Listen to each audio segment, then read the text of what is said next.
from the streets of New York City, Porkins Policy Radio. Here's Pierce Redmond. Okay, everybody, welcome back to another episode of Porkins Policy Radio. As always, I am your host, Pierce Redmond. You can find this show here live every Tuesday from 3 to 5 p.m. Eastern by tuning in to Ocelli.com. Of course, you can also find my show on my website, archived, and that, of course, is PorkinsPolicyReview.com. If you are new to the show, there are lots of ways to listen. Of course, live on Ocelli.com as well as archived there. Of course, on my show, you can follow the RSS feed directly. You can get email updates. You can find the show on iTunes, TuneIn, Stitcher, Google Play, Player FM, Podbean. Pretty much all minor and major podcatchers will have the feed. Of course, if you listen to a feed that I don't mention, please let me know so we can link up to it on the show notes. And of course, I'm also on YouTube. You can always subscribe to my YouTube channel. If you do use YouTube, please do give a thumbs up on the video if you enjoy it. If you're using iTunes, please leave us a rating or a review. It helps out more than you can imagine, and it certainly, more people will see the show that way. So those are all very useful methods. If you like what you hear on the show, if you like the types of shows I do, if you enjoy my commentary on various topics, if you are interested in any of the other little side projects that I do, other podcasts and things like that, then you can always go to patreon.com/Pierce Redmond, and you can become a patron, a subscriber, for as little as $1 a month. And that single solitary dollar, of course, gives you access to the exclusive bonus podcast as well as other material as well. There are some, little extras that I might throw in there from time to time. There's all sorts of interesting stuff over at Patreon. So that's a very simple way. If you want to support the work that I do on the show, then I definitely encourage people to sign up on Patreon. If you don't like Patreon or you don't want to use it, if you'd prefer to use PayPal, then you can always, if you go to my website, on the right-hand side, there is a donate button. You can click on that. That will bring you to my PayPal account. You can send a donation that way. You can make it a monthly donation if you want to.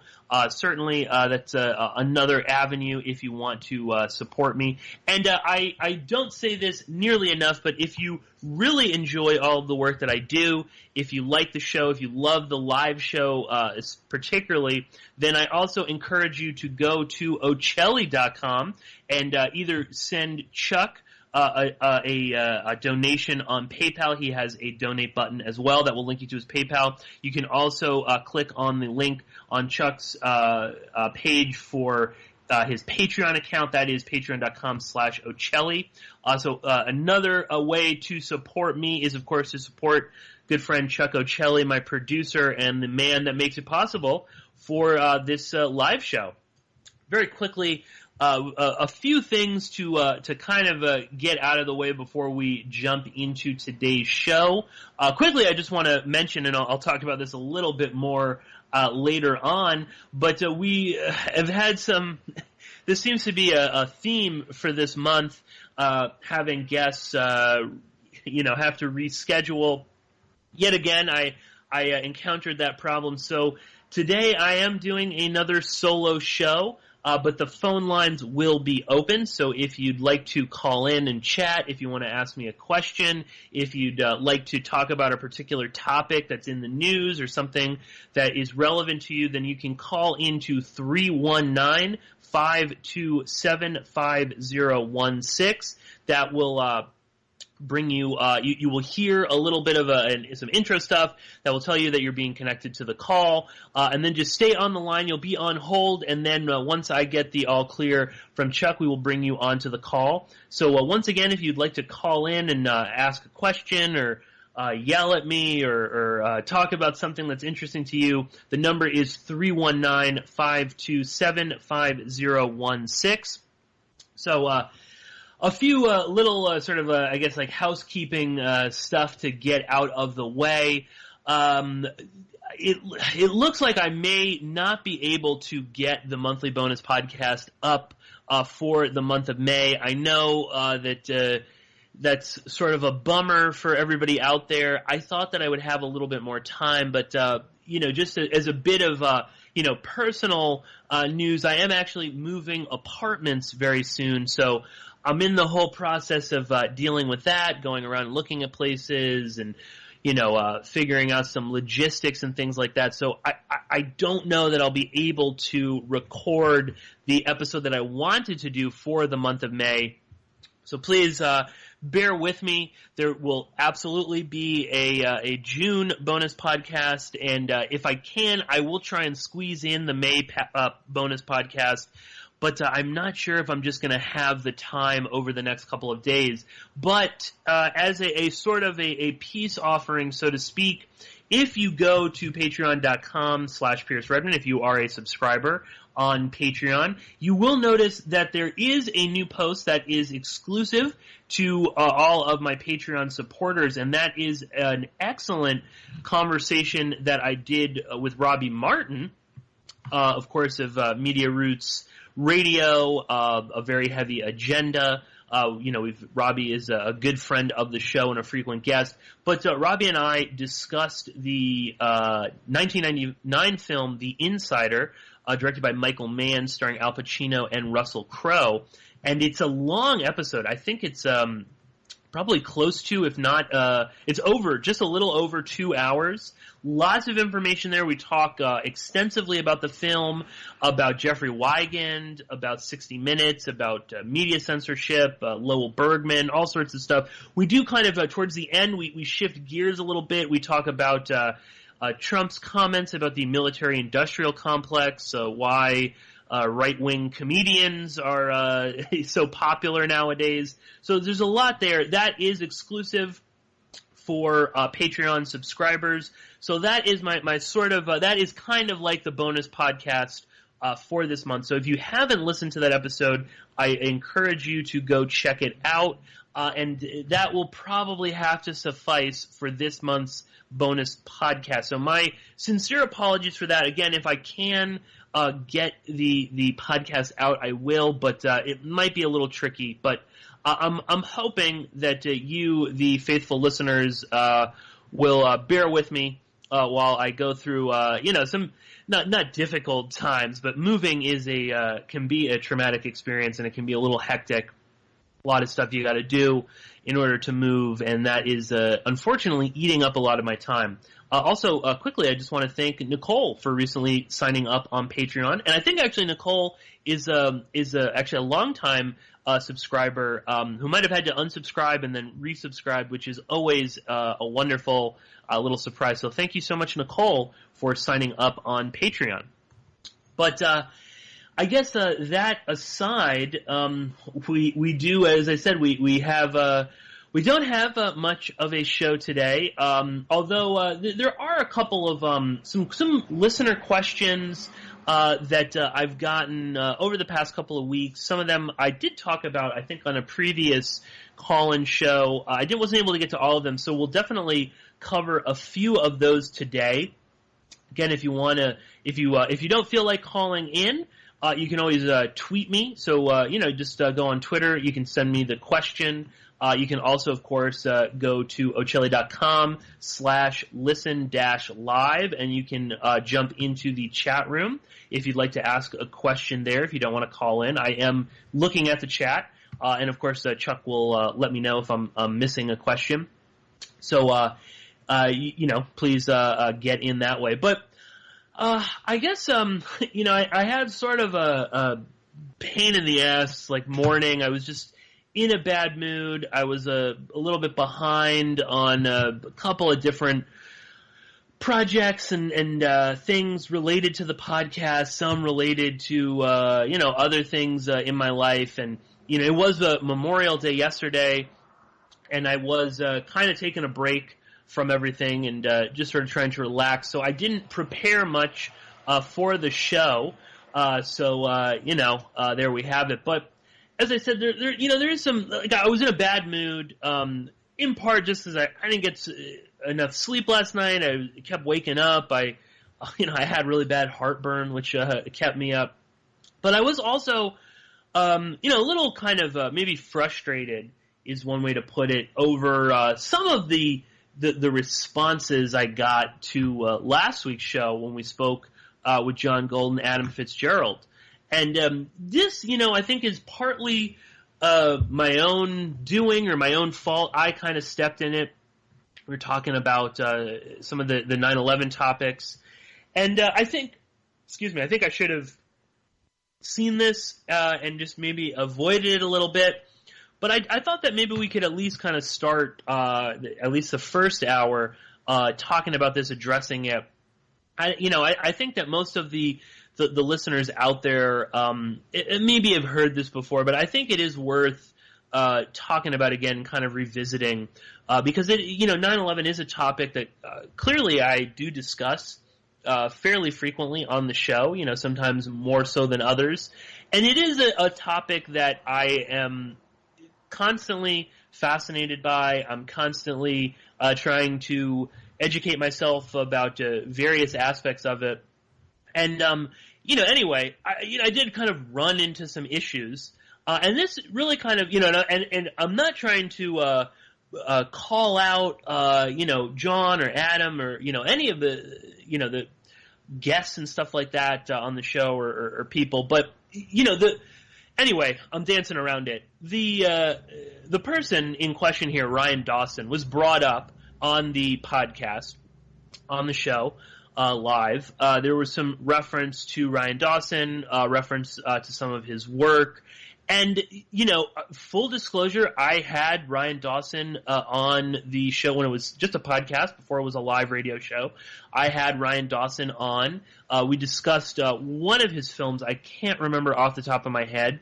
It hasn't been removed from the website. It is still up there. It's, as far as I know, it's on YouTube. It's archived on my site. You can download the episode if you want to. You can check it out.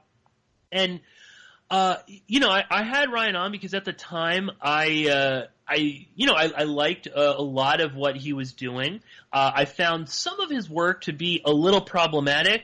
Some of his I don't know. I don't want to say obsession. I think that maybe is too pejorative, or it's not the right descriptive word. But his focus on Israel and Mossad and the Israelis and the Zionists, I did feel was a little bit kind of it took too much space in a lot of his research. But all the same, I did have him on the show. I liked a lot of what he said, and at the time, I didn't see too much of an issue with a lot of what he was saying. Now, cut to right now, 2019, I find Ryan Dawson to be beyond problematic.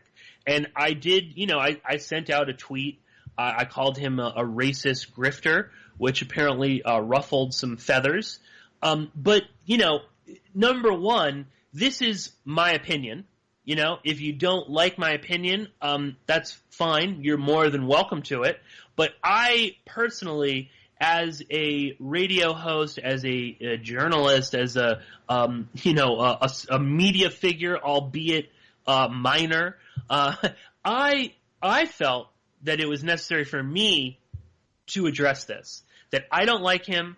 That I don't really subscribe to most, if pretty much anything he really says anymore. And that was just, I wanted to get that out there. Because I think we do live in a time right now in the media environment where there are a lot of people that are willing to associate with some various figures that I think are negative or toxic individuals. And I personally I don't like that anymore. I don't like, this sort of argument that, you're missing the bigger picture, and a lot of what he says is spot on. So, just to sort of ignore all of these other problematic things about them. I just don't feel comfortable doing that anymore. And I think that it's something that if you go through past shows, I used to, I used to use InfoWars as a source on at least one episode. if not maybe 2 or 3 other ones. I can't remember, but I know of one very early on. This might be like episode 4 or 5. I used some InfoWars as a source. This was, I guess in the early stages of my, awakening into the conspiracy culture, and it was at a time when I still thought Alex Jones was a okay person, or was at least someone that you could use as a legitimate source. And and I've since obviously been quite upfront about my hatred of Alex Jones and InfoWars, and why I think that they are a negative influence, not only on alternative media and journalism in general, but just on a social level. And beyond that, I've also at times defended Alex Jones, and or at least I've explored why I think it's probably a bad thing, the way that we are, or certain people are going after him. I think it will ultimately lead us down a road where more of us will be open for attacks by mainstream journalists or governments and things like that. I've addressed that issue many times on the show. So I'm not trying to say that, I don't want, I'm trying to censor Ryan Dawson, but I genuinely feel uncomfortable with pretty much his, world views, or the way that he discusses various topics. Now, again, as I said, I got all this sort of hatred on Twitter and on some YouTube comments and things of that nature. And again, not from Adam, not from anybody that's been longtime friends of the show, anything like that. So it's not for this isn't directed at them, but I just personally, I don't like Ryan Dawson. I don't like that he will go on shows with David Duke and talk with him, as like David Duke is okay to have on your show. Now, if you are okay with David Duke, then by all means continue on. But I am just expressing an opinion that I don't like his associations with other racists. Now, you might nitpick and say that Ryan Dawson isn't a racist, and fine. If you want to make that argument, that's okay. Me personally, Pierce Redmond, the host of Porkins Policy Radio, I think that he is a racist, or I believe that he holds racist or racialist views. I don't really feel comfortable promoting someone that does shows with David Duke, has a Confederate flag hanging during some of his YouTube videos, and someone that, in my opinion, is blinded much of the time by Israel being behind everything. I don't believe that to be true. I think that beyond that, I personally, my own opinion, I think that Dawson at times, his views on Israel cloud some of his research. So that is just my own opinion. That is just a feeling that I hold. And I think that, it's kind of rich. Some of the people that didn't like that opinion, attacking me, saying that I'm being silly, I'm missing the larger point, that you should separate his worldview from his research. And yes, I think that is you can make that argument, and certainly I have in the many years that I've done the show and done other podcasts and stuff, I have looked at various researchers, academics, journalists that are problematic, that have issues with all of that. That they hold some pretty out there or toxic ideas about individuals and whatnot. But I just I don't feel that we should just kind of let that go anymore. I think that we're kind of past that point. I think that we've allowed for a space in the conspiracy culture, in the alternative media, in just sort of society in general, to allow for people to come in and espouse all sorts of different ideas and theories about geopolitics or social issues or what have you, and we kind of just ignore all of this other baggage that they take with them. Now, and again, if you disagree with this, if you don't like what I'm saying, you can certainly call in. Again, the number is 319-527-5016. If you don't like that, please, we can have a discussion. But I'm not going to stand for it anymore. I don't think that it's helpful. I think that we do a disservice to the people that we are trying to reach by letting people with awful views, have a platform. I don't think it's useful. I don't think it's good. Some of the things that we talked about on last week's show, we were discussing, sort of the tainting, so to speak, of the, poisoning the well of 9/11 truth by bringing in ludicrous things like there's no planes, they were holograms, energy beams, nobody died, all that kind of stuff. And that's true. We as the truther community did allow for the most ludicrous out there people to get such a loud voice, to take up so much oxygen in the room that many times when it will be brought, I might be at a party, at a bar, out with friends at work or something like that, and it'll come up. Oh, Pierce is a 9/11 truther or something like that, or OJ. That's the big. All my friends, everybody is always like, oh, you really don't believe. So what do you think happened? And they will jump to this crazy conclusion that I think that there were no planes, nobody died. That OJ is that I think OJ is an angel, or some other ludicrous sort of thing. And that's a disservice. That sucks that we get lumped in because of those people. Now, at the same time, to ignore Ryan Dawson's beliefs on Jews and IQ levels of various ethnic groups, or just simply the fact that he is willing to go on shows with David Duke. I believe he's been on like Red Ice with Henrik, or just recently, 19 hours ago, he was on Jean-Francois Garipe, his show, the Public Space. I think that's bad. I think that lumps us in with people that are racist. I don't think there's any way around it. Again, Jean-Francois Garipe, I know I'm mispronouncing it. I don't want to be associated with somebody that has Richard Spencer on his show to talk about, white ethno-states. Jean-Francois, this is the same guy who, not only has, straight up white nationalists on his show, but he also took $25,000 from Jeffrey Epstein way after it was publicly known that he was a pedophile. So, is that okay?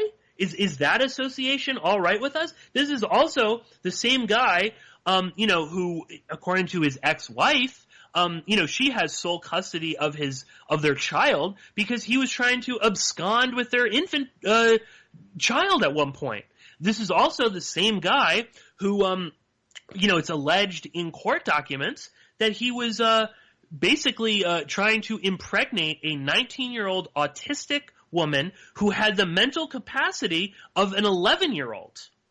Now, is that all right? Are we just going to kind of ignore that side of Jean-Francois because whatever, the rest of his research is all great? I'm just not comfortable with that. Now, again, if Ryan Dawson is comfortable coming on a show with a sexual predator, or at least an alleged sexual predator, who took $25,000 from Jeffrey Epstein, this is, I think, around 2012, 2013. So, certainly after he went to prison for solicitation of underage prostitution, this bogus charge, if he's okay with that, that's fine. I'm not okay with that. I would never want to be associated with someone like that. Particularly, based on the fact that, I've spent so much of my own a career as a radio personality, as a podcaster, as a journalist, talking about Jeffrey Epstein. I would never want to be associated with somebody that took money from him. In much the same way that I have tried in my career as a radio host to, be honest, to not, castigate certain ethnic groups of people because I'm a racist. So why would I have or support someone that I believe is racist? Because he does good research on 9/11? I don't give a shit if his research is great. Number one, we're assuming that we can't discover the same research that person A is doing. I think that is, again, a disservice to, your own intellect. That you need some, that you can't do this research yourself, or you can't find other people that are looking into similar things. You need to go to a racist to get that. That's lazy. That's on you. Okay, if you can't do that yourself, okay, fine. If that's what you want to do, that's okay. But I personally am not going to. So, I think that we've become, and then, again, I get this, I'm talking shit behind Ryan's back. I don't think I'm really talking behind his back. I'm on a live radio show, okay? Again, I had him on the show. If you think that's me talking behind his back, okay. And again, I get this from some anonymous Twitter person, okay, who some idiot, red pill, whatever name, his name is something with red pill. All of the, he's retweeting Jack Posobiec and Donald Trump Jr. and a bunch of other just fucking nonsense.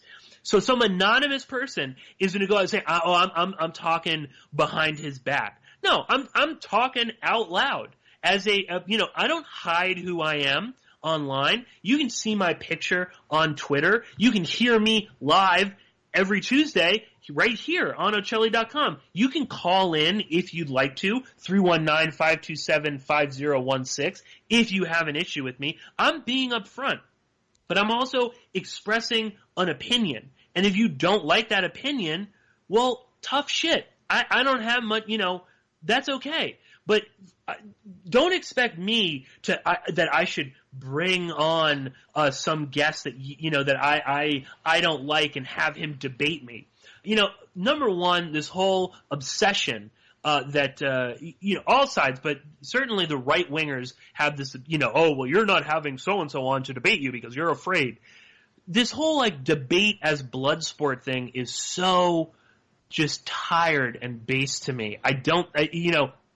None of these debate, look at the Jordan Peterson and Zizek debate. Did anything really come out of that that's enlightening us? No. It's nonsense. Number one, when this whole I did the debates and things like that. It's just two people that are unwilling to actually give an inch on any side. And I mean, I get maybe I'm a little bit guilty of that as well. But I don't feel like I need to debate or have someone come on my show to tell me that I'm an idiot because I don't believe his particular worldview that Israel did 9/11. I just don't really see what is the point of that. Now, it might satisfy those people that seem to like me, except when I disagree with them on a particular issue. I still don't even understand this. Why people listen to my show and they always I love what you do, but why won't you have so and so on, or why won't you just read what he has to say on a particular topic? I don't really see the need to do that. And furthermore, again, I'm not comfortable reading or watching someone that to me is a racist or espouses racist or racialist views or just toxic views in general. They don't even have to be a racist. I'm not going to have some misogynist on my show, even if he's great on Jeffrey Epstein. I'm just not going to do that. And you know why? Because it opens me up. It opens us up as a group to ridicule, and it's not going to help us. I'm not going to taint everything that I've done on my show by having a lunatic on. And even if it's maybe, let's just, whatever, they're great and it's all a mainstream media plot against them. All the same, we need to be realistic also as a group, as a society. Me personally, I'm not going to jeopardize my entire career. And this is a career to me. This is what I am truly passionate about, is what we're doing right now. Me talking to the listeners, having a discussion, exploring these topics.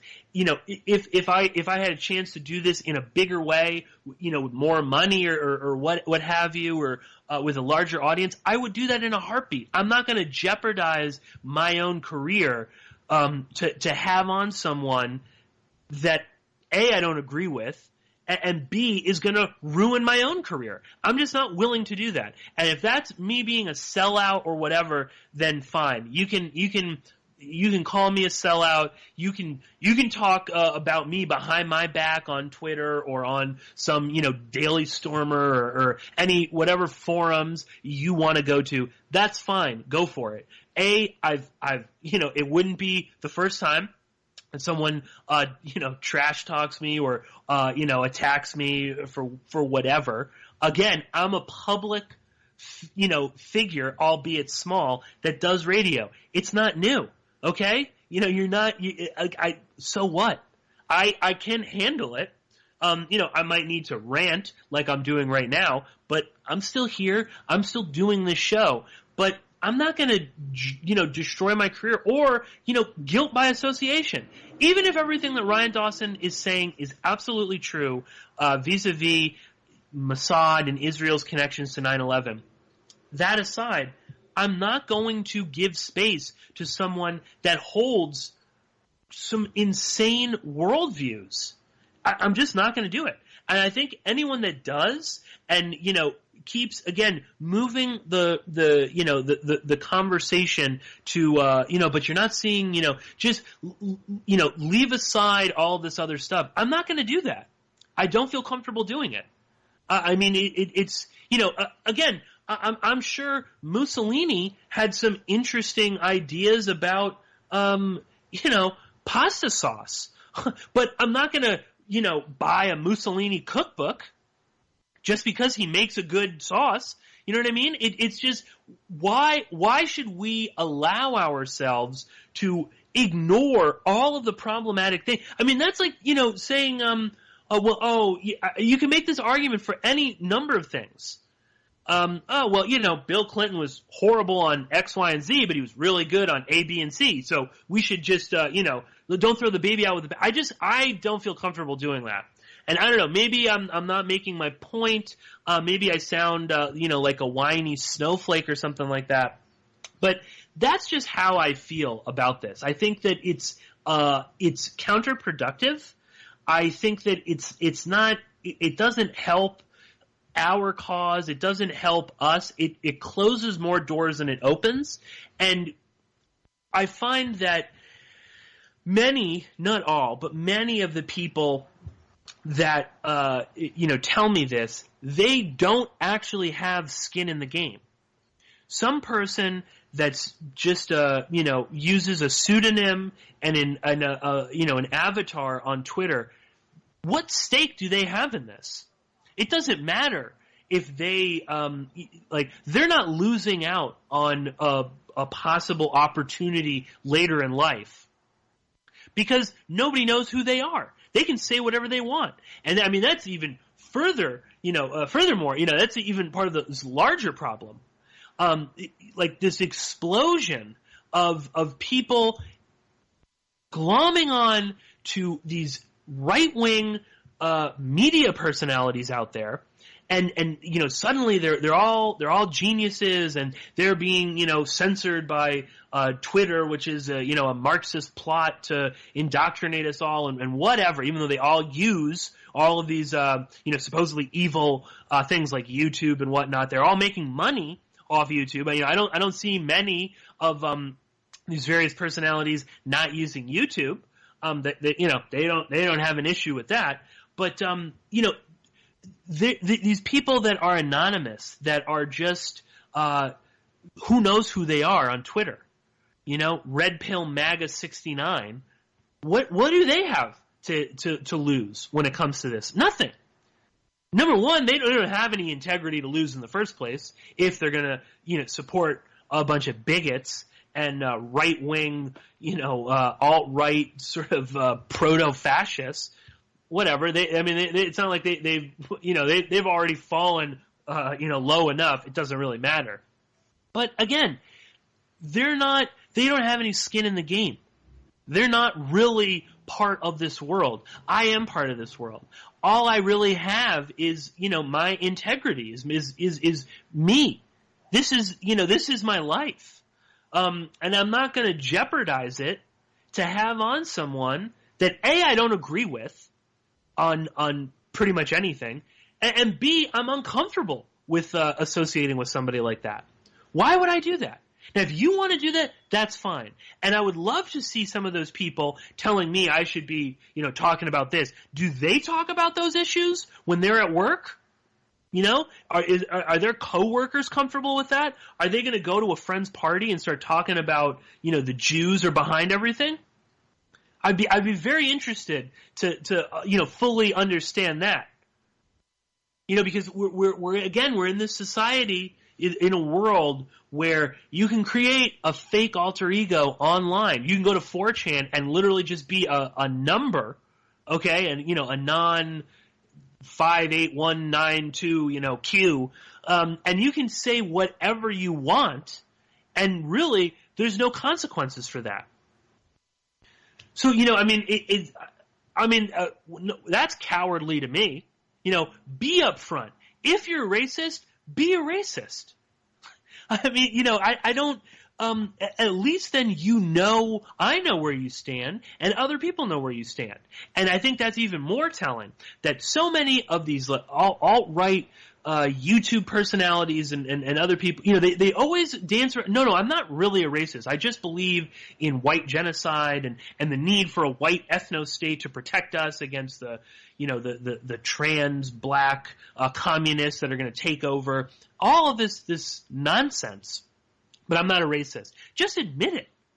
Just be honest. But again, they know in the back of their mind, that's not going to play well for me.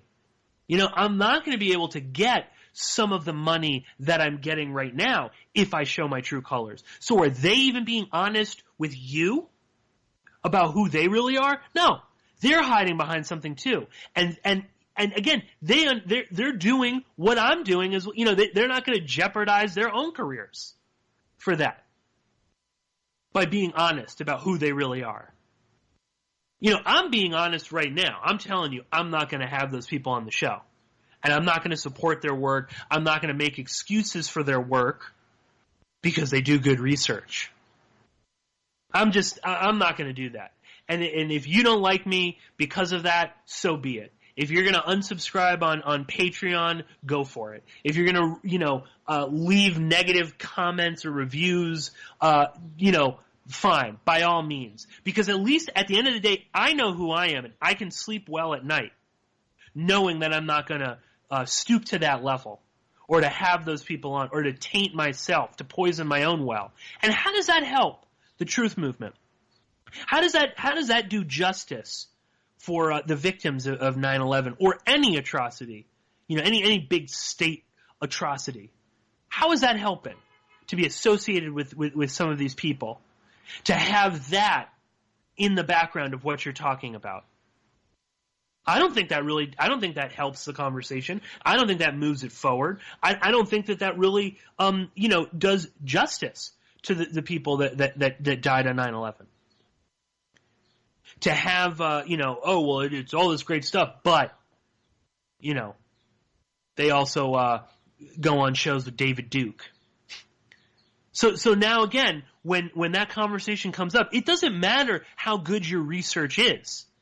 Because ultimately, again, if you're really in this game to make a difference, you want, again, like one of the topics we talked about last week, you want this lawsuit right now here in New York to go forward. You should, at least. You should want these, the names of some of these Saudi officials released. And having this baggage is only going to hurt those chances. I live in the real world. Okay? Not in this sort of make-believe world where the truthers are going to come together and, it's going to be like the Matrix and we're going to red pill everybody and we're going to have a revolution and overnight everything is going to change. And that's a utopian viewpoint. That's not based in reality. Again, too, okay, the pictures of the dancing Israelis have been released. Well, yeah, now their faces are covered up and you can't really actually see anything that's going on behind them, but whatever, right? They've been released. What is that going to do? Ultimately, in the grand scheme of things, unless we see a huge declassification of the 9/11 Commission, of CIA documents, of the FBI's investigations of Saudi officials and all these things, it's not going to do that much. Whereas this, in a criminal court case, in a trial, in a legal lawsuit, like the ones that the 9/11 families are doing right now, trying to get these names released from the FBI. You can actually make progress with that. I talk about the same thing when it comes to the Epstein stuff. I'm not so concerned about uncovering, what's going on Epstein's occult temple on Little St. James. I don't think it's really going to amount to much. I don't think that exploring some of the more ludicrous theories about Jeffrey Epstein and, Pizzagate and all this other kind of stuff, I don't think that goes anywhere. Now, the lawsuits in the court system here in New York and elsewhere against him, those are going somewhere. You can make a tangible difference based on that. You can point to this. You can say, in a courtroom in New York City, suddenly you can point to that and say, well, under oath, so-and-so said this about Jeffrey Epstein. You can point to something that's real. You can't point to a photo, a blurry photocopied image of one of these Israeli spies and say, here we go, smoking gun. It doesn't go anywhere. So, I don't even know quite what the point is of some of that stuff. And I don't know, maybe I'm missing, the forest for the trees when it comes to this, and I'm not seeing the big picture. Maybe it is, but again, that's my opinion. That's how I feel as an individual, as a journalist, as a researcher, as a radio host, a media personality. That's where I'm going with this. I don't, and it's not to say that I don't, that I'm a Mossad agent or that I'm a shill for the neocons in Israel or that I'm trying to attack and censor Ryan Dawson or other people. That's not the point that I'm trying to make. I don't see that it gets us anywhere closer to uncovering the truth. And I don't see how it does justice to certain people that are affected by this to taint the well with people that are saying hurtful, racist, awful, toxic things. I don't see that it goes anywhere. I don't see that it really helps. And that's, that's where I stand on this whole issue. Now, I said that, enough of me yelling, and I'm sure I'm going to get some comments on this one. That's for sure. But beyond that, I said I stepped in it, and that's true. I was talking about aspects of 9/11 that I'm not the most well read on, well versed on.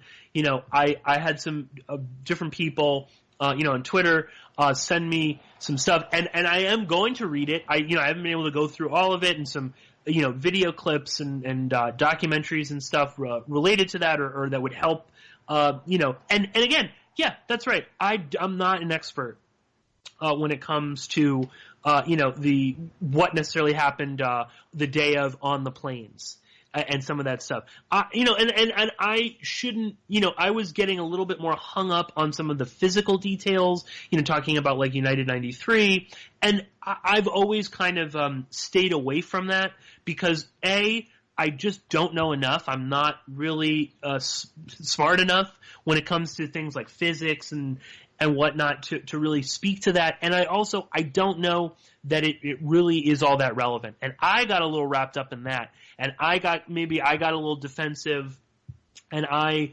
stepped in that a bit. When it comes to this is referring to the issue of was 93 shot down? Was it not shot down? I don't know. I admit I'm still a little on the fence when it comes to that. I was sent some interesting, some resources and stuff talking about how it, some previous plane crashes not at all dissimilar to United 93 that might actually show that it wasn't shot down, that it did just actually crash, and that a plane can crash and leave a similar crash site to that. Okay, I'm totally willing to explore that. I'm okay with that. That's fine. We can talk about it. I don't really know enough. And again, and this might sound a little cold or uncaring. I don't really think it matters all that much in the grand scheme of things if it was shot down or if it wasn't shot down. If it was shot down, I mean, that's obviously more insane, and that obviously proves, or at least that's a cover-up if that were true, or at least it shows that the government is lying about yet another thing. But ultimately, I don't think it really changes much of the conversation in much the same way that, I don't know, if there was nanothermite in the buildings, okay. I mean, if that were true, which I don't believe it is, I don't really know. I don't know enough, let me put it that way. But I tend to disagree with that, and I think that's sort of not a red herring, but it's a cul-de-sac. It's just number one, there's no physical evidence left, so who cares? We're talking about something that we will never be able to definitively prove. So what is the use of wasting our time on that when there are real things that we could be talking about? Like, for instance, who is this Saudi official who was speaking with Al-Thumari and Al-Bayoumi? Is he still around? Is it a name that we would be familiar with? Is it someone currently in a position of power in Saudi Arabia? That's real and tangible. How Building 7 came down, we may never really know that. And that's sort of, a larger issue, I think, when it comes to an event like that. And I'm sure Chuck could give a whole litany of examples when it comes to JFK. There are just some things that we're not going to be able to understand because the evidence isn't there, or it really doesn't matter to the overall explanation of the crime. It would be interesting to know, for sure, and if there was real information, if there was real evidence about it, it could probably lead us to some interesting places, and it might fill in more of the gaps. But I don't think we're really going to understand that. And like I said, I don't think that it's really important to solving at least part of the crime. And again, I say that with the Epstein stuff. Are there angles I would like to look into more with him? Sure. There's a lot. Can I go anywhere with him? No. Or not currently. Not, with my limited resources. Maybe if I, work for the Miami Herald, like Julie K. Brown, sure. We probably could, explore some other things. But we can't do that. And I don't know that it's really advantageous to us to devote time to that. So, I mean, I'm kind of I'm moving away for getting a little off track here, but like I said, I spoke about something related to 9/11 that I didn't know enough about, and I might have jumped the gun or made some assertions that are perhaps incorrect. Now, number one, I don't think that means that I'm an idiot. I don't think it means that I'm being disingenuous to the victims' families or whatnot. I don't think that it's part of a larger conspiracy and some cabal that I'm involved in. But I admit that I might be wrong, that I might need to educate myself more on that, and I'm fine with doing that. But again, I'm not going to go to some, if the resource to explain how I'm wrong about United 93 being shot down, if that's coming from some right-wing fascist white power individual, I'm not going to look at it. I'm sorry. It's just not going to happen. I don't see the point. I'm not going to waste my time, and I'm not going to allow myself to give any of those people any more space to take up. I'm just not going to do it. And if that is, if you have an issue with that, well, I don't really know what to tell you.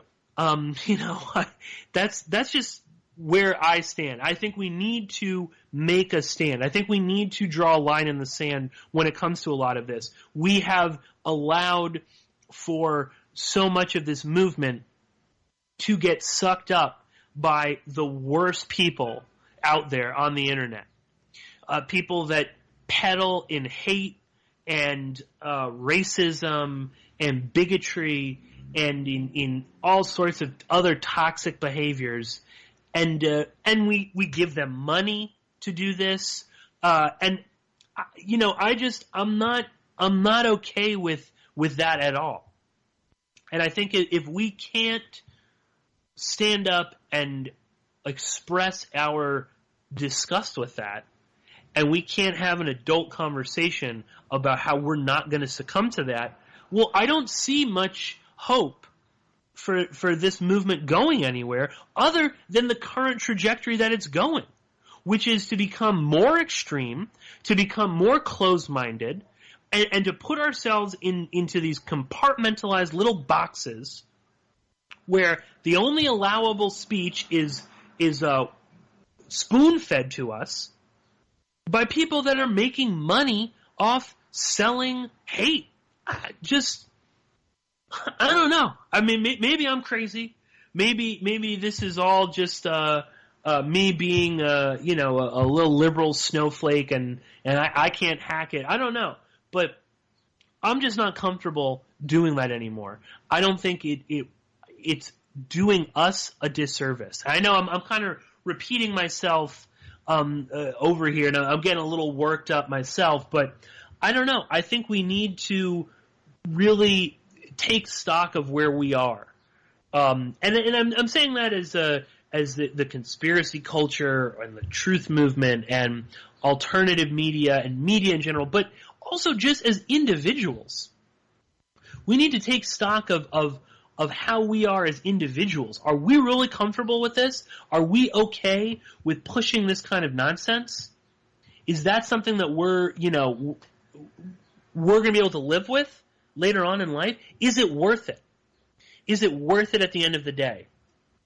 And are we actually contributing more to this malaise that we see in American society and maybe even the world at large?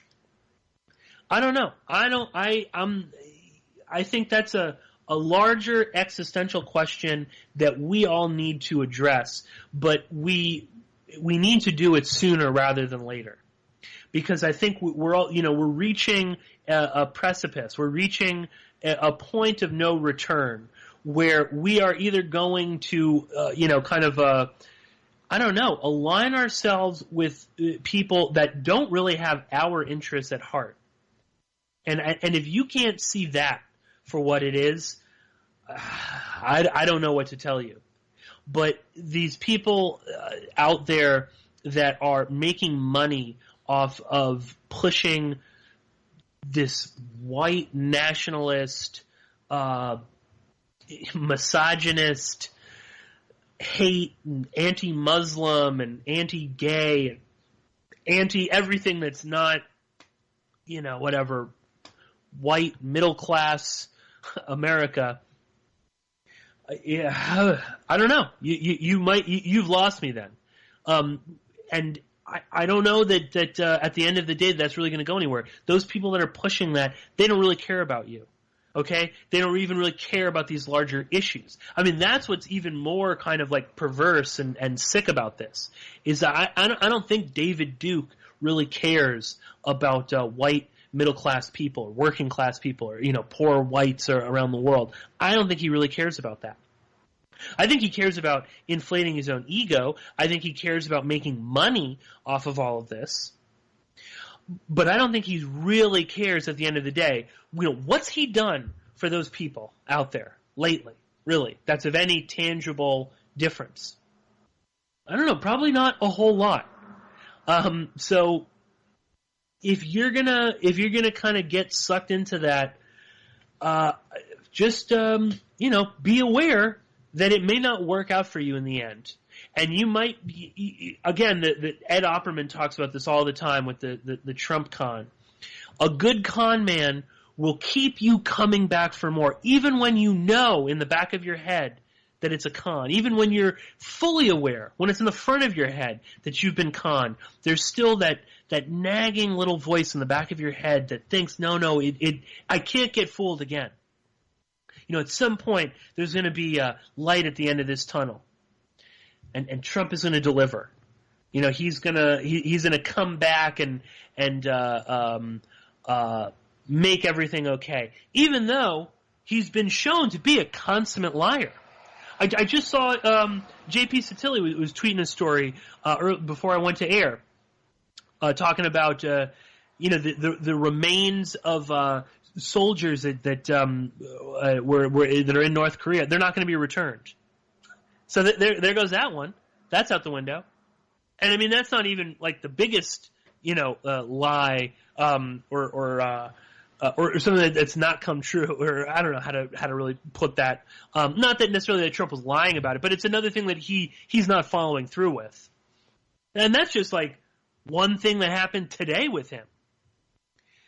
And there's still people that are going to, no, he's going to bring him back. He's going to, you just need to wait a little bit longer. The same way that, no, he's going to get us out of Syria. Well, he's going to keep a couple hundred, maybe 200 special forces, CIA, and mercenaries on the ground. But don't worry. Eventually we're going to get out of there.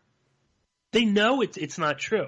And that's so much of what I see in this right-wing media sphere. It's people they're constantly lying to you.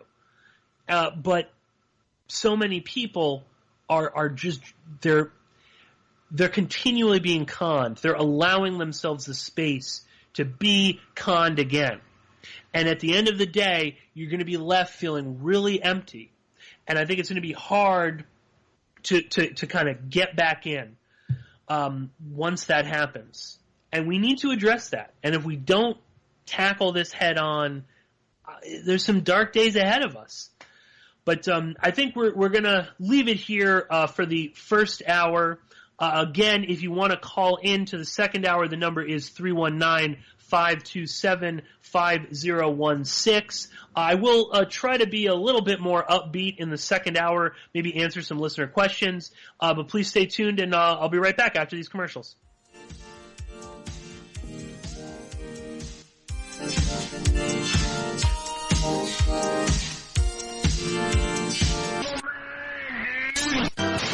A reminder that this is the Voice of America broadcasting worldwide. Transistor Radio.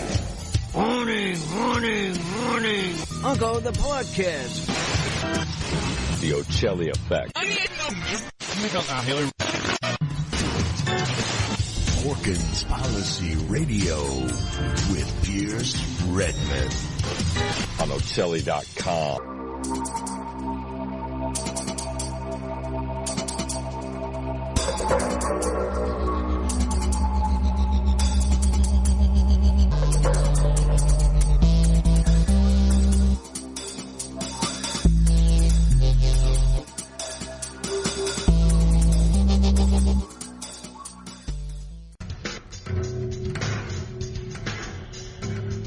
WallStreetWindow.com. Gold, silver, the stock market. WallStreetWindow.com. The brilliant author of The War State, brings you exclusive reports about the big changes upcoming in the markets. WallStreetWindow.com. Perhaps you're invested deeply. Perhaps you're not in deep enough. Maybe you're thinking about getting started. WallStreetWindow.com. Michael Swanson, the brilliant author of The War State, understood these trends professionally for many years, and now he gives you the benefit of his knowledge. WallStreetWindow.com. Go there now. Go there now. Go there now. Go there now.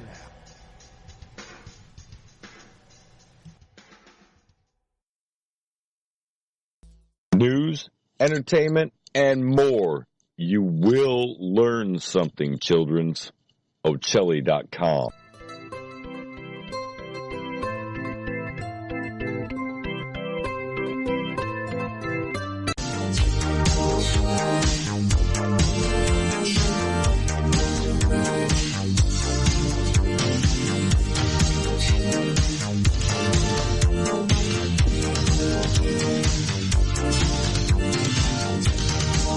Now back to the man, Pierce Redman. Okay, everybody, welcome back to Porkins Policy Radio. I am your host, Pierce Redman. You can, of course, hear the show live at Ocelli.com. You can also find the show archived on my website, which is PorkinsPolicyReview.com. If you are joining us here in the second hour, I am doing another solo show, but the phone lines are open if you would like to call in and ask a question, talk about a particular topic. If you want to yell at me about maybe some of the stuff we talked about in the first hour, you are more than welcome to. The call-in number, which of course I just lost. It was right up in front of me. The call-in number is 319-527-5016. So definitely call in. You'll be put on hold. And then once I get the all clear from Chuck, we will bring you live onto the call. That number, once again, is 319-527-5016. If you don't want to, if you have a question or something like that, or a particular topic or something that you want me to talk about, but you don't want to call in, you can always just tweet me at Porkins Policy, and you can also go to Ocelli.com/listen-live, and you can go into the chat room. Chuck and I are both monitoring the chat room, so if you want to send your question in that way, you are, of course, more than welcome to. It looks like we have a caller on the line, so maybe we'll bring it on. It is a 925 area code. So, Chuck, why don't you bring the caller on? And, caller, how are you? You're live on the air. How's it going, Pierce? Good, good. Do you want to give a first name or anything like that? Yeah, my name's Dimitri. Dimitri, okay, good. Do we know each other maybe from Twitter or anything like that? No, I am on Twitter under a different name, or a pseudonym. But sure. I've followed you for a while, so I don't know if we've interacted directly.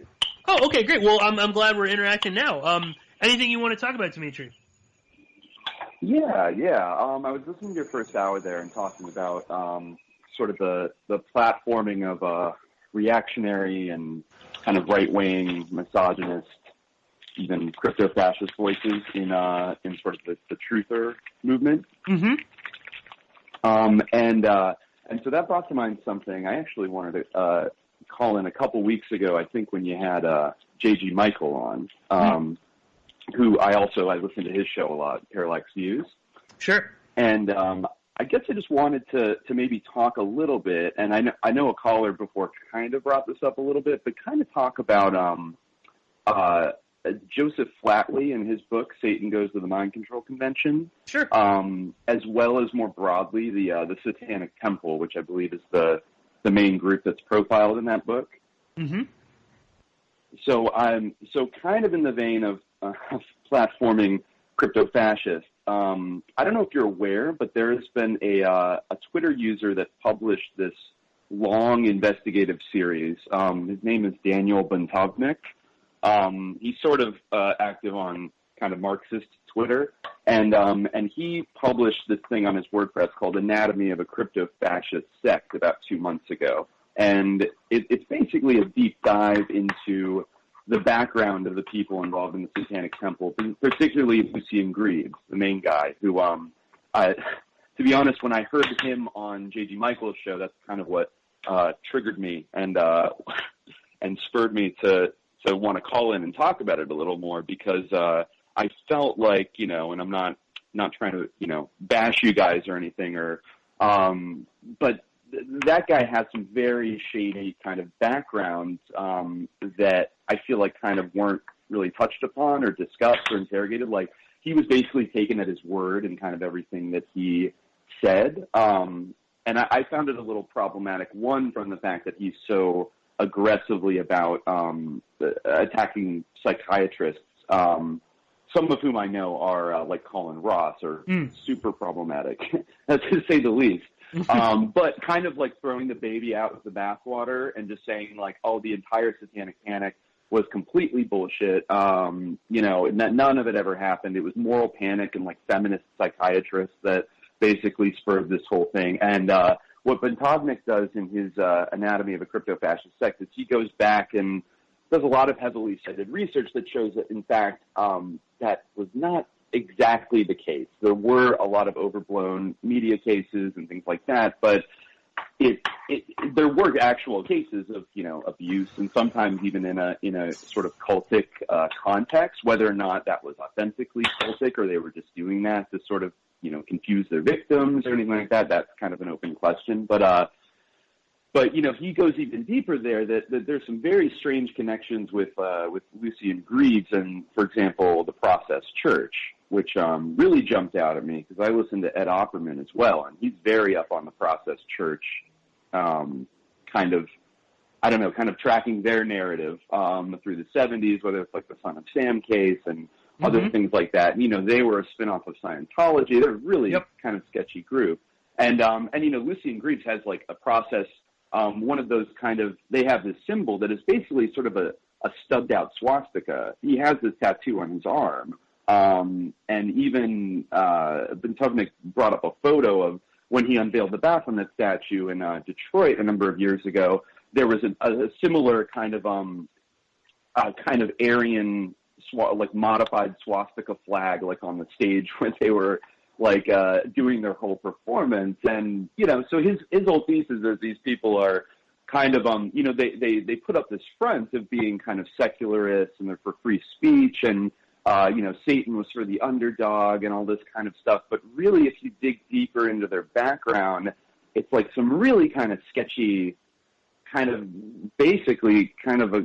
what seems like crypto-fascist kind of orientation in their group. And they're kind of using this kind of a trolling evangelical Christian thing as a kind of front to pull in more left-leaning people into their ideology. And I mean, I think it's subjective, but I would make the argument that embracing Satan in the modern Western, Christian conception, like he is a bad guy as a character archetype, right? Yes, so, I mean, yeah.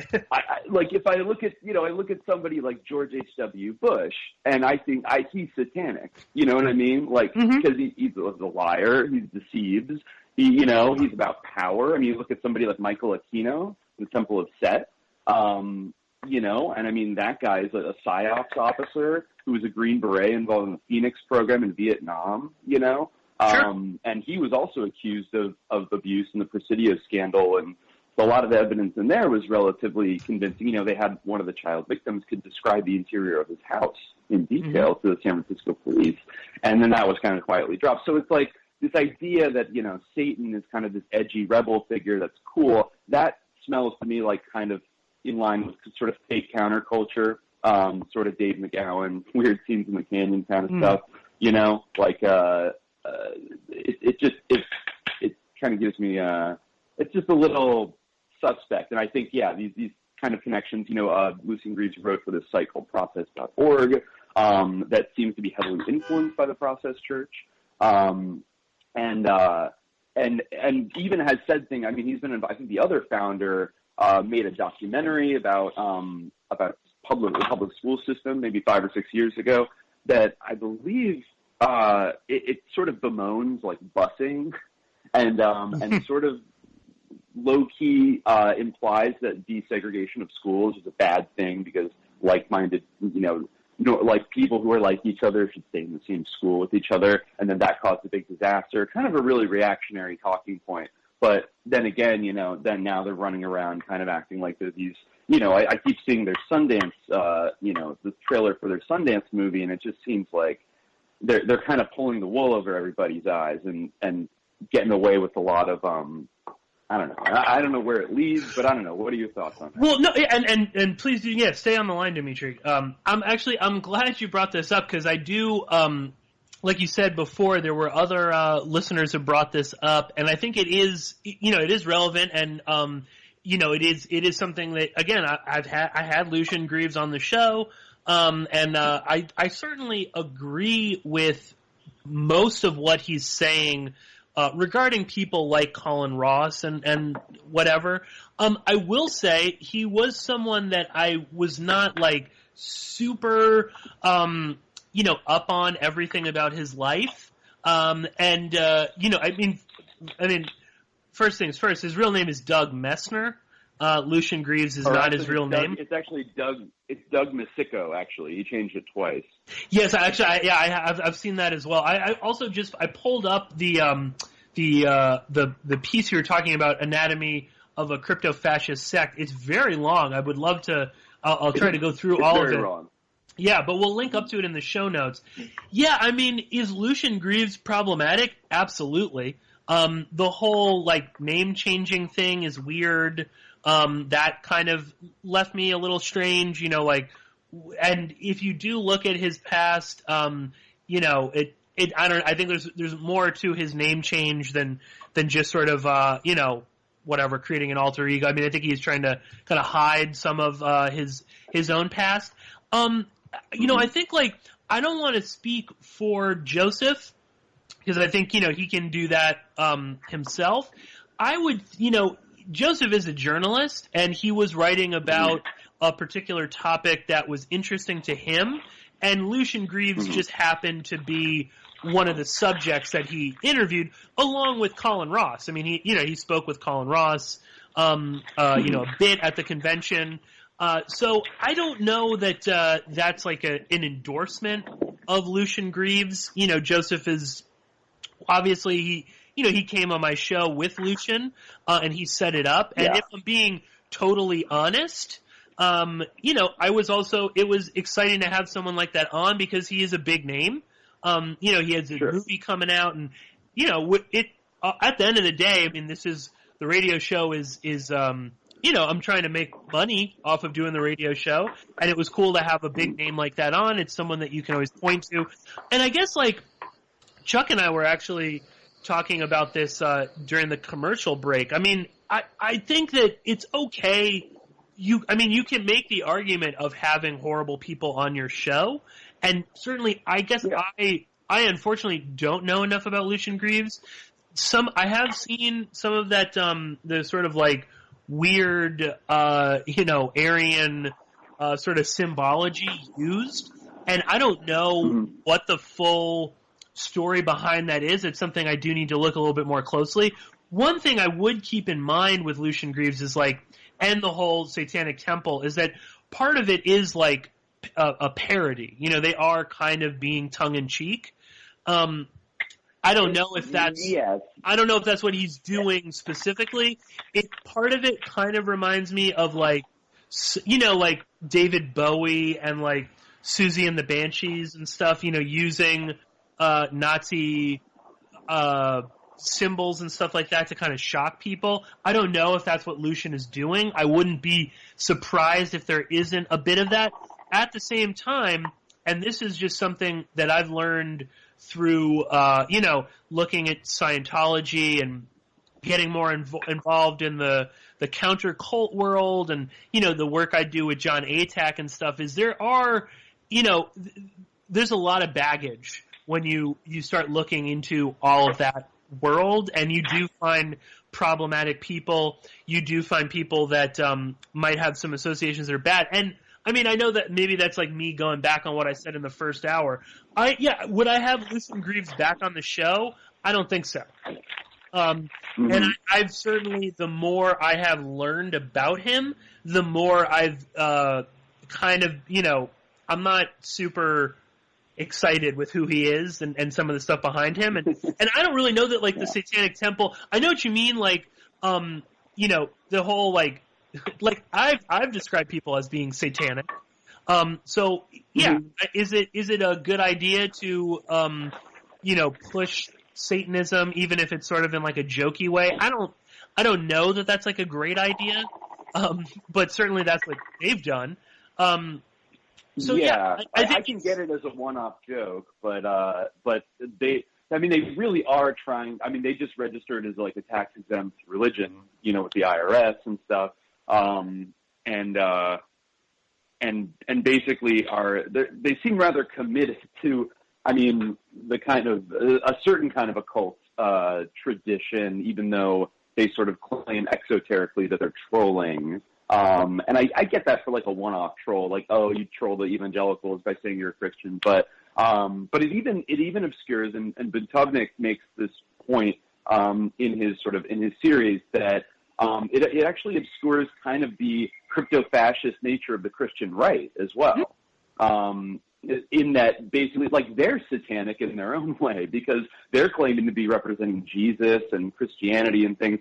But as we know from the 1970s, particularly from the 1970s onward, these kind of Pat Robertson, Pat Robertson, in bed with the CIA and digging for fucking blood diamonds in Liberia, all kinds of sketchy shit. Sure. And all of these kind of, these people promoting a very neocon, imperialist, like Christian supremacist worldview, I would argue that they are fascist and satanic in their own way. And so I think sort of it almost creates like a false dialectic or a false binary of like you're either with the cool kind of left-leaning free speech Satanists or you're with the uptight Christians. And I don't know if it's that kind of clean.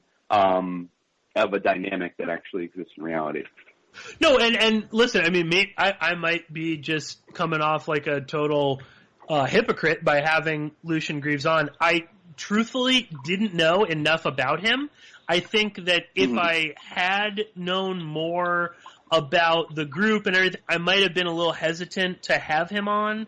At the same time, I think that what I think my issue is more like, okay, if you don't know and you have someone on, that's one thing, and that's sort of the case I had with this. But beyond that, it's like, having this conversation right now, Dimitri, is like, I think is better than than some of the other people out there pushing whatever right-wing beliefs about Israel and 9/11. I don't think they're going to have they're not going to have the conversation at all. And there's a lot of that where they might even see the error of their way, but they're not going to admit it. They're not going to and that's like one, I had like a few weeks ago, Ken Silverstein was on the show and he talked about the fact that, New York Times or whatever, they don't issue retractions anymore. Ken Silverstein issues tons of retractions. If he finds something that's false or that he was wrong about, or maybe even an opinion that he might have held, and then he kind of comes, I think that's fine, and I'm willing to admit that. Like I said, I think Lucien Greaves is problematic, and I haven't even really fully explored everything. It would be, maybe we'll try to be fair, this is all kind of new information. Nobody's really compiled it together. I was vaguely suspicious of him for a while just because he got so much media coverage, and I thought that it's just, when anybody like that gets so much mainstream, and it was always the same narrative of, wow, look at these guys, they're so edgy, but like actually they're nice guys. And it's like, okay, we get it, they're edgy Satanists, but they're actually not, it's just sort of, it's like when people like Michael Aquino are out in the world, it rubs you a little bit the wrong way to be like, oh yeah, everyone who worships the Lord of Darkness is like actually really chill and friendly and cares about your civil liberties. Like it's just sort of, but I mean, there wasn't a lot of hard, really deep dives into like, who is this guy? Where did he come from? And he, I think he by his own admission, I think he used to be involved with something called the False Memory Syndrome Foundation. Are you familiar with that? I did not know that he was that he believed in false memories. No, like he worked with I don't know, did volunteer work, or he did some kind of work helping that group. And, that group was founded by pedophiles who were accused by their children of abuse. Mm-hmm. One of those children is now like a psychology professor at the University of Oregon who speaks very eloquently about, how false memories are basically bullshit. Like, that was actually a complete invention that isn't real. The idea that you can whole cloth and implant memory, like a manipulative, social worker can completely implant you with memories of abuse. Like, that turned out to be super overblown. One of them worked for the CIA, one of the psychologists who founded the FMSF. And I think one of the founders of Satanic Temple kind of broke with them a few years back. And, I mean, we don't have proof, but he claimed that Lucien Greaves told him that he used to do some work for the CIA, like when he was at Harvard years ago. So it's like those things I heard a while back, and so I've always been a little suspicious of, when he started to become more of a star and pop up on all these more alternative kind of media platforms. And so, I memean, and to be clear, I'm not saying, you should be like canceled for having Lucien Greaves on. You know what I mean? I'm just, but I think it is fruitful to kind of point out that, sometimes these people have additional dimensions that they don't always present, that are only apparent when they kind of go on these shows. Oh, totally. And like I said, I mean, when Joseph first pitched me the idea, I was, of course, excited because he is he's on like mainstream media, and, he's like all over the place, and he had this movie coming out, and I enjoyed Joseph's book immensely. I think that a lot of what he was writing about, I still believe. I don't necessarily believe in like every single thing. Are there ritualistic cults that are abusing people? Obviously. I think that would be naive to think that they don't exist. But specifically talking about like Colin Ross and some of these other people, that I'm not so willing to kind of like excuse away. I think that Ross and some of these others are really actually like abusing people. And I even, I threw out the whole my tinfoil hat theory that like, is that just a continuation of MK Ultra? Because, so much of what Ross does seems to be a continuation of making people believe certain things, or, mind controlling individuals. I mean, that's weird. I would be inclined to believe that as well, as a high possibility. Much in the same way, actually, that, and this is, Dominic goes really in depth into this, the similarities between the attacks that the Satanic Temple does on kind of psychiatrists and the Church of Scientology's anti-psychiatry campaign, which actually have a lot of kind of similarities in like their narratives and, I don't know, their ferocity at sort of like really going after psychiatrists. However, as we know, real psychiatrists were doing abusive shit in the 50s, 60s, 70s, and up to this day. So it's like, it's not like Scientology was completely wrong. But of course, then what they were doing was taking people who were maybe victimized by these psychiatrists and then sucking them into an even deeper level of a even deeper control program. And so I think it almost seems like, at least maybe in a broad sense, like the Satanic Temple might be doing something kind of similar. Like they're pointing out, and Colin Ross himself might be doing something similar, where he's running around with all these conferences and stuff, and kind of acting as like a honeypot and sucking people in who might be looking for, answers or, a community and recovering from their trauma and things like that. And then he sort of gets his hooks into them. Oh, no, I can totally believe that that's the case, or and I'm willing to explore that. I think absolutely. No, listen, I mean, I think this is it's a good reminder too, like, I'm not perfect, and I think that there's a lot of us out there that will, we have all sorts of guests on, that then we later find are problematic. I mean, like I said, I had Ryan Dawson on, at the time I had him on, I thought he was pretty good. And I liked a lot of the research he did. I guess my larger issue is more with the, when we know definitively who these people are, and we kind of ignore that, or we just like make excuses, that I find to be really problematic. I find that's when that group kind of loses me when it comes to certain things like that. And again, just to defend Joseph, just because he's a good friend, I don't know that Joseph, believes everything that Lucien Greaves talks about. He is a journalist, and he is just sort of reporting on and I don't know that they even are talking anymore or anything like that. And people can, certainly they can email Joseph if they have questions about that. I think that's also just the reality of journalism. You're going to talk to sources that are not necessarily nice people. I think it's a fine line, and it is difficult. I think we do have to at least have this kind of a conversation. Is it okay? Yeah. I don't know. I mean, and again, maybe I sound like a hypocrite here. I guess I truly don't know enough about Lucien Greaves, and maybe that's on me. This is a teachable moment for myself to do a little bit more.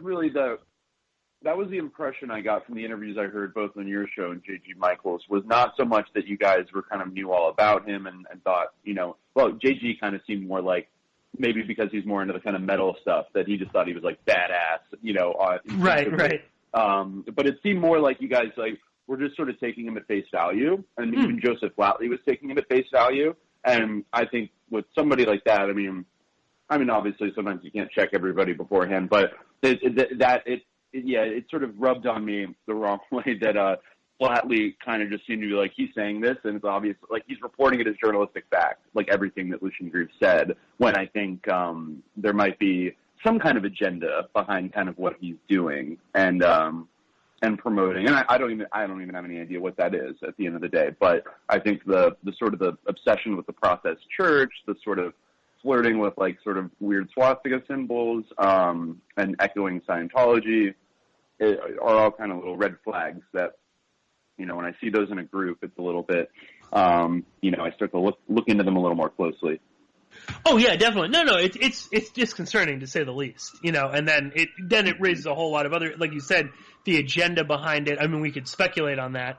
I would, one speculative idea is just the money involved, and especially with like becoming registering as like a charitable organization or whatever.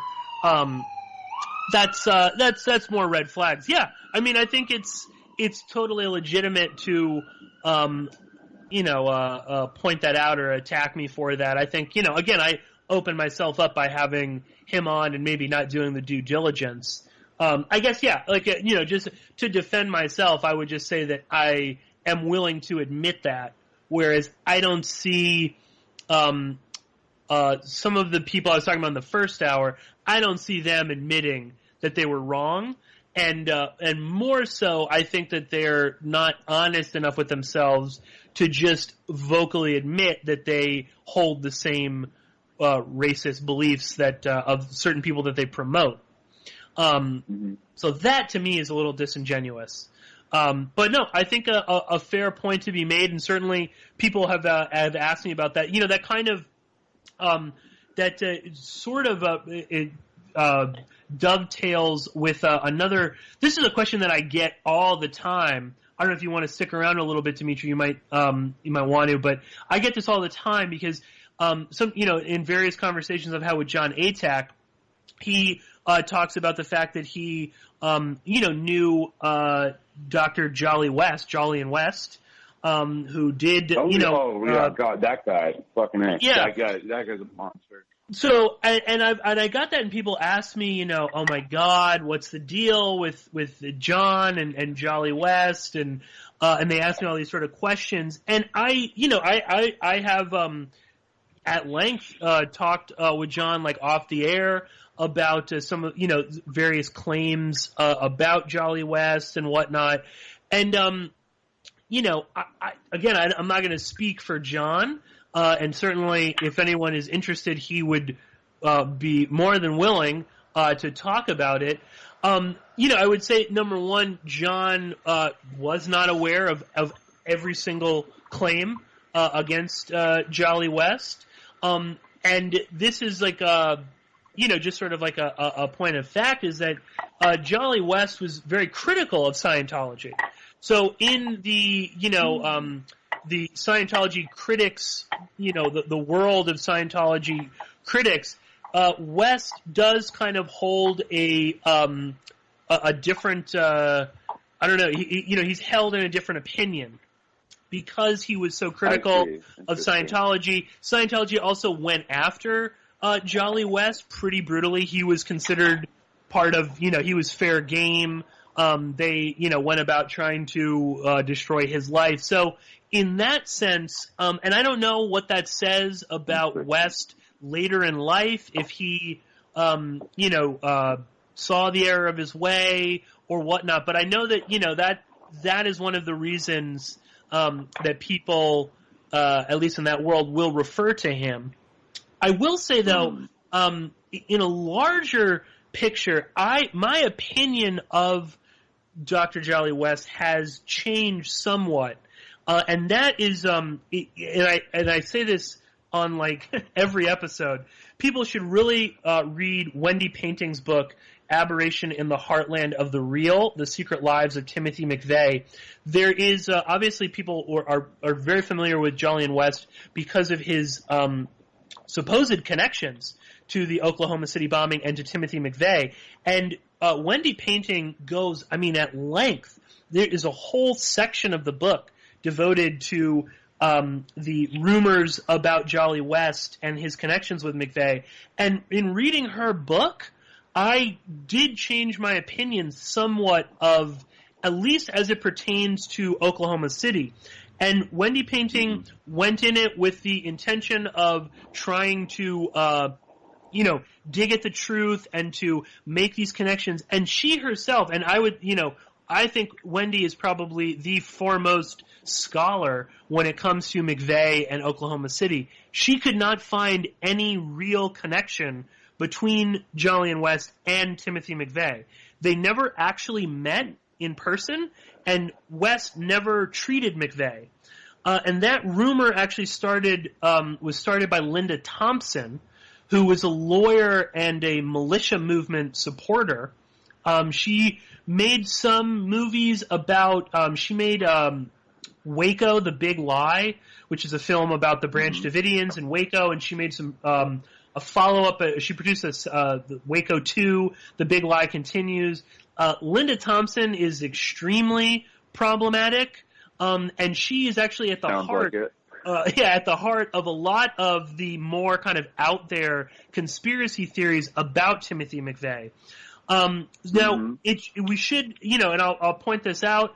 Joylln West, one of his former students, Dr. John Smith, was one of the Timothy McVeigh's defense team. He was there. He was one of the shrinks that did speak with Timothy McVeigh. As far as I know, there was, I think it was Dr. John Smith attempted or asked McVeigh asked West if he would interview McVeigh. West said he would, but only if McVeigh consented.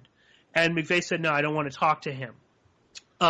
Some of those connections, I think, are, again, that's like kind of one of the problems of like the conspiracy culture, is what is essentially a myth, totally fabricated by Linda Thompson, becomes accepted.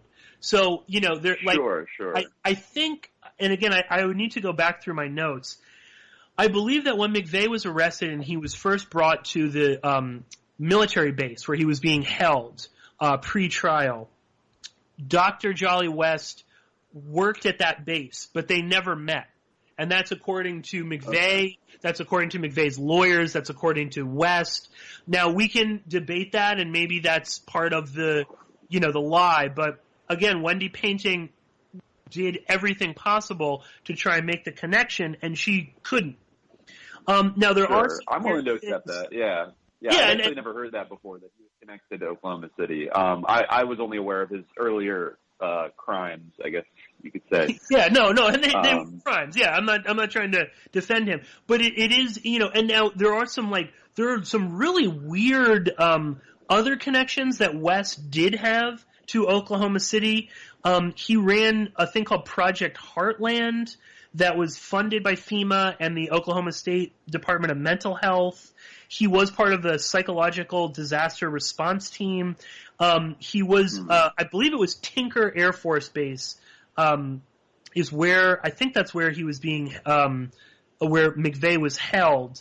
And in fact, West was at Tinker, and West was in Oklahoma City after the bombing, working with some of the teams that were going around interviewing people. So it's not outside of the realm of possibility that West, I don't know, used his MK Ultra techniques or whatever on people there. That has certainly been a rumor. But again, Wendy Painting couldn't really confirm, as far as I remember, anything specific on that.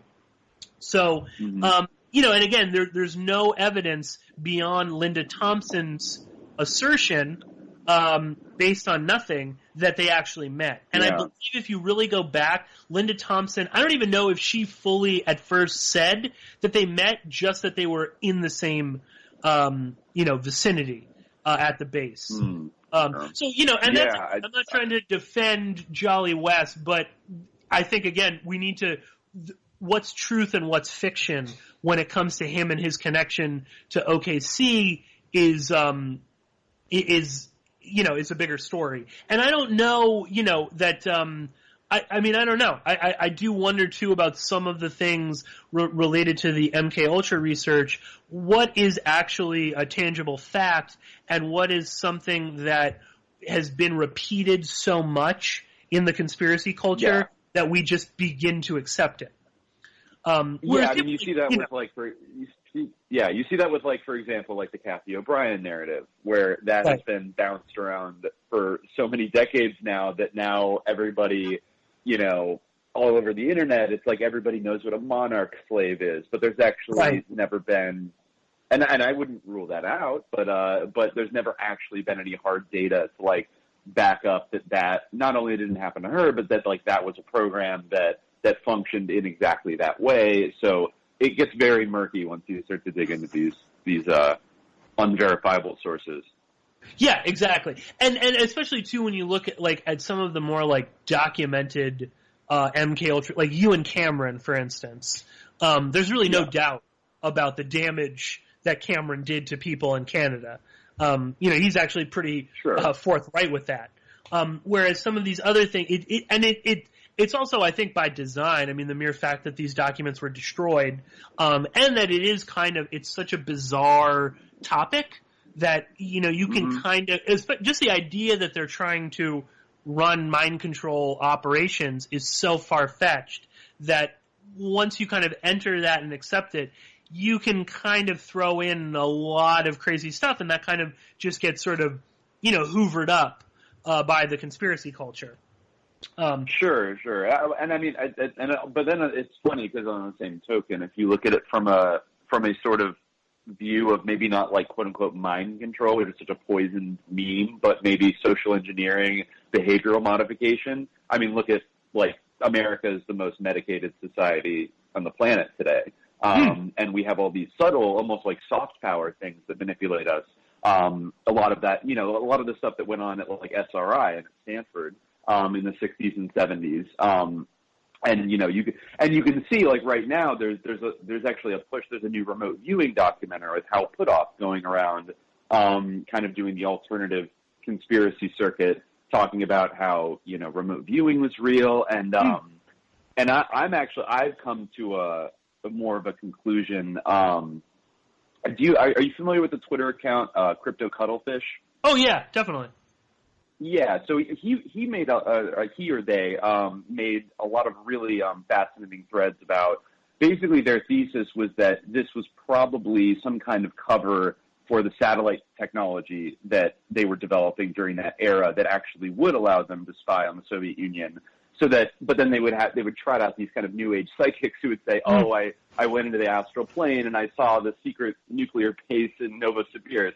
You know, and it's, I mean, I don't know, maybe that's too elegant of a kind of a solution to kind of, you know, sort of discredit the whole kind of Project Stargate narrative, but it does seem to kind of fit with what it's like materially, like that could happen. You know, I mean, it doesn't require any magic or any unverified, parapsychology, and it seems like a very clever type of deception that maybe they would engage in. And then if you even go back further to that, like, I think the fact that the Grateful Dead started in Palo Alto playing at Ken Kesey's acid parties, which were, I think it's pretty confirmed, were sponsored by MKUltra.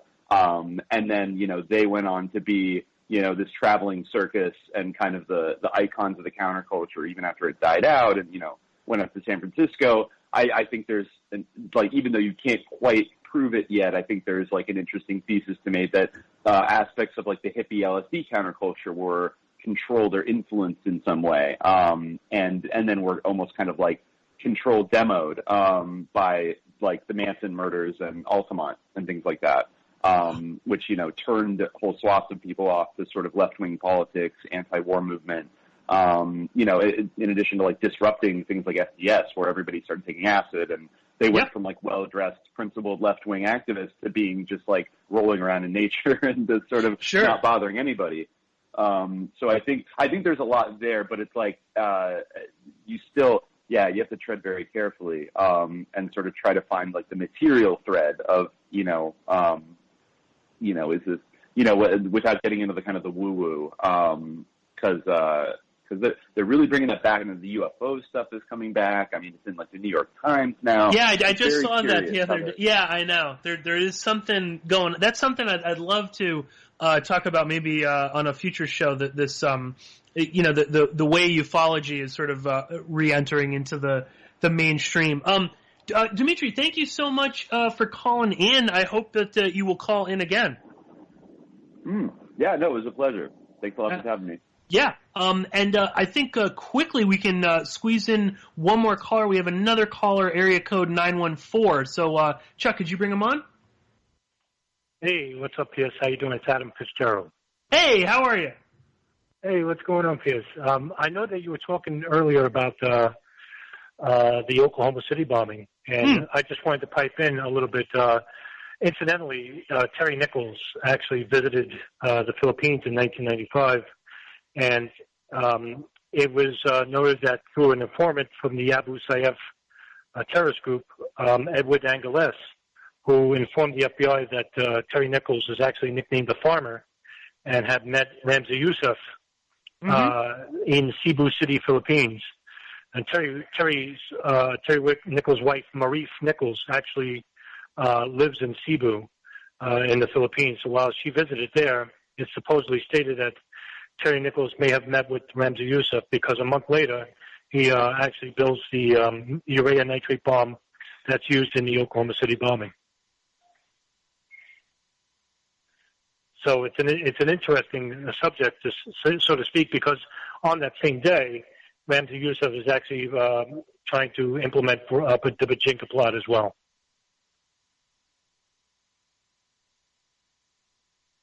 Hello? Not sure why Pierce is not being heard. Check your mic. I had my mic muted. That's there we why. go. Okay, sorry. So, that's all right. I was going to say, about that, Pierce. I am familiar with the Terry Nichols connections in the Philippines and stuff, and I was, there was also at the time of OKC in the just in the original aftermath. Of course, they did try to blame it on Muslims before they shifted. Right. To the white power movement. So there was certainly something sort of in place there. And definitely there are obviously connections between, some of the other people involved in OKC and some of the, 9/11 terrorists and whatnot. And certainly, I mean, if we go by the assumption that that the OKC was some kind of a government operation. I mean, it's not inconceivable that all of, some of these various groups are aware of one another. I am though, I do think that I'm not fully convinced of all of it when it comes to OKC. I think there's just so much more information about, regarding the white power movement, the ATF and FBI informants, the possibility that with PATCON and the CIA, So I don't know. I think it's not tangential, but I think it was just a very small sort of, part of a much larger plot. But again, the fact that Terry Nichols, the fact that he married a Filipino woman, and he's supposed to be part of this white power group, that he was in the Philippines at the same time that you have people like Ramzi Youssef and others, and that there are these allegations that they met, and again, to the fact that you have that the initial, if people can remember back, there were news reports at the time that the Murrah building was bombed to be, like bolos for Middle Eastern men, even though, clearly they knew exactly who they were looking for, I don't really know of anything hard or concrete regarding OKC and the possibility that they were Islamic or Muslim terrorists. Something like that, but it is an interesting. It's also just when you look into that whole world at that time, the overlapping of various spies and whatnot, and different groups that were being monitored. They do seem to kind of link up together.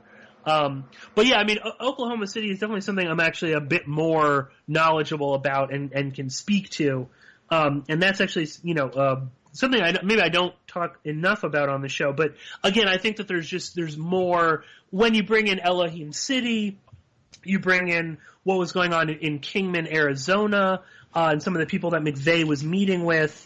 I think there's so much more to that that goes beyond the Ramzi Youssef stuff, but it is extremely interesting, and of course, it's like of all the people that Terry Nichols meets with, it's possibly one of the an Al Qaeda operative is extremely bizarre and interesting. I don't know, Adam, if you want, I know we have a few minutes left. I know I kind of was on a rant in the first hour. I don't know if you caught much of it. No, I didn't. But I was just sort of kind of going on about my issues with Ryan Dawson and some of his worldviews and whatnot. I don't want to necessarily rehash all of that again, but I know that you mentioned him on the show, and I made it clear, or I definitely made it clear in the first hour how I feel about him. I don't know if you want to add anything to that. I just sort of was saying I don't feel comfortable promoting someone that says many of the things that Ryan Dawson does. So I don't know if you want to address that at all. Feel free. I don't want people to think that I'm closing people out on the show. Adam, are you there? Well, we might have lost Adam. Adam dropped off the line, Pierce. I'm sorry. I don't know why, but he dropped off the line. Well, no worries. That's fine. But I think Chuck, we still have a few minutes left, right? Yeah. Matter of fact, you got about 6 or maybe about 7 minutes. Okay. Well, if anyone else wants to call in, of course they're more than welcome to. I'd love to hear from some new callers as well. So the number is 319-527-5016. I am, very, very glad that Dimitri called in. I hope he will call in again. A lot of different sort of strands and stuff that we could have explored with that. But, I hope that people don't just that they do understand that the show is open for people to come in and to critique and whatnot. I know I said Chuck and I were kind of talking about this a little bit before during the break.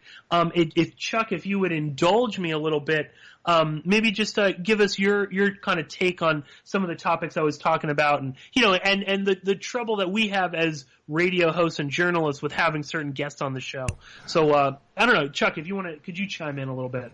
Well, yeah, I'm more than happy to. The fact is that sometimes, okay, you know what? Let's begin. Let's go at this a different way. There are lots of people who make interesting points and put out interesting presentations, and we find them fascinating. And you don't necessarily know the entirety of their background, right? You don't necessarily know all the views they hold.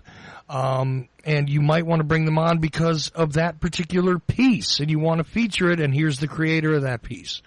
Okay, done. The other side of that to go along with it is, listen, at the same time, quite frankly, I can't find a lot of people that are going to agree with me 100% of the time, and I don't want to, because it's not a religious cult, you know. Look, obviously I endorse you.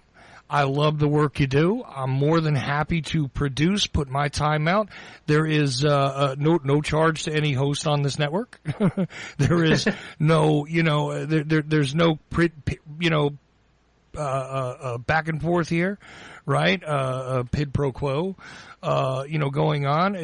I just do this, you know, because I appreciate the guys that I brought on here, right? And the thing is that I don't necessarily agree with everything. I'll give you a blatant example. You brought up OJ. Sure. I, quite frankly, after watching that trial, taking a look at the evidence and everything, absolutely, I'm completely in disagreement with you. Yeah, no, and we've talked about that before. Yeah, we have, you know, but that's the thing. To me, that's just another example of if you have the currency one way or another, you can purchase the result you want. Same time, I'm not sure about what went down in Las Vegas where he went to prison. You know, yeah. And that to me almost seemed like, well, we got to get him somehow. You know, so. But what am I going to do? I'm going to say, well, gee, you know, I don't want to work with Pierce. I appreciate all the other stuff he does, but because he thinks this about OJ, no, I'm not going to do that. You know, so sometimes it's about a balance, right? Even when it's going to be, you know, work I'm going to put in or whatever else with somebody or what it is I'm going to promote, there's going to be a choice made. And it's not necessarily always a black and white thing. I told you during the break, look, I had Roger Stone on here. I find him to be a despicable human being, you know. But the fact that he is an interesting figure in history, the fact that he is, you know, he had come out with that Clinton's War on Women book, which I thought was worthy of promotion, even though I didn't necessarily buy everything in his book. I figured it was worthy of exposition. But to promote Roger Stone in general, I would not want to do. And, you know, the second time he was supposed to come back on, I was going to get more into Trump, and there's a whole story behind that. But anyway, you know, a lot of people that I've had on, 9/11 is a really tough issue as well. Which I told you during the break. You know, I had a guy on several times, one of these no planes guys, who, you know, every piece of videotape has been fabricated, right? Every photograph is false. Every account is somebody lying and they're being paid off, and nobody died, you know. All that stuff. And I kept saying to him over and over again, you know, show me. Please show me. But you know, after a little while, I stopped having those kind of guys on because I realized I was promoting that. And sometimes there's a learning curve here too, you know, where it's like, look, you know what? The debate is not necessarily worth it. Absolutely ruined an entire hour of a 4-hour JFK anniversary special right. One time with Jim Fetzer screaming at me and Carmine for an hour because we dared challenge his ridiculousness, and we also criticized him for wanting to blame everything on the Jews. Wait a minute, that sounds familiar. You know, and the guy was screaming at us and cursing at us and everything else, and this is, you know, Dr. Fetzer, professor, right? You know. Yeah, exactly. Yeah. You know, and I knew that it wasn't going to be pleasant, but you sometimes shoot for a little civility. You might think the debate is worth it. You might not. Funny thing, too, which I didn't say to you off air. And I'm just helping you close out your show here, but here's this crazy thought you and I could have a conversation about one day.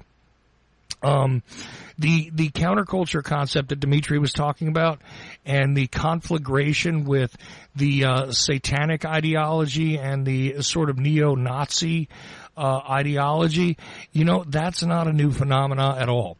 I can tell you firsthand that I had a meeting with Anton LaVey's daughter years ago because I was a musician in the New York, New Jersey area. Okay? And I wrote to the Temple of Set and I sent them a demo tape as a joke. But they met with artists in the New York, New Jersey area looking to spread what it is they were doing. This is back when they used to put the physical stamps inside of Eitan LaVey's Satanic Bible and hand them out as they harassed Christian protesters at heavy metal shows.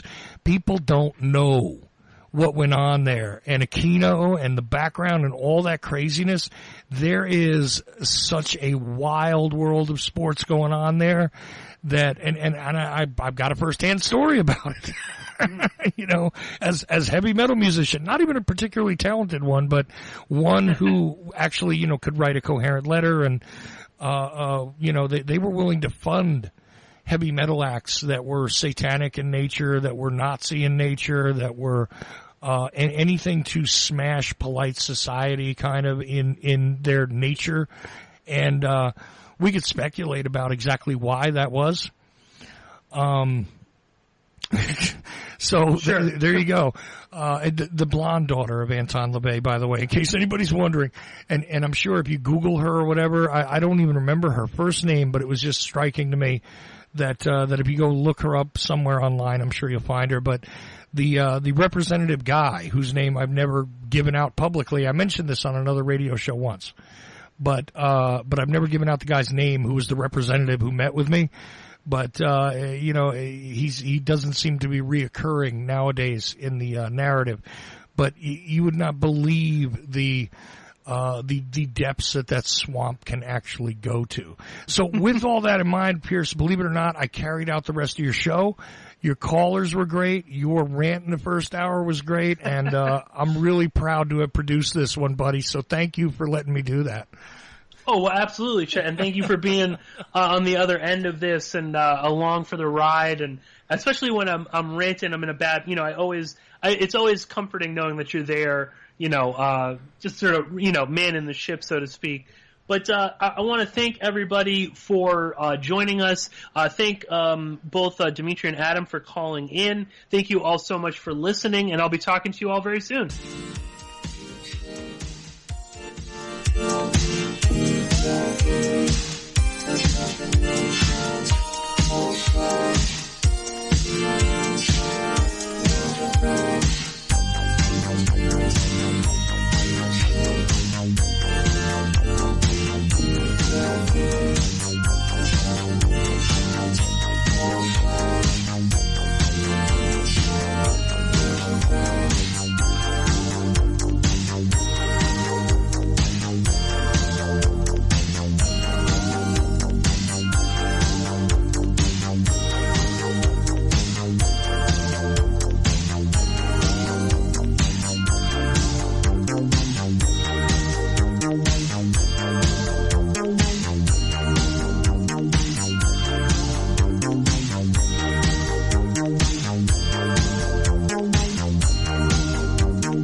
WallStreetWindow.com. Gold, silver, the stock market.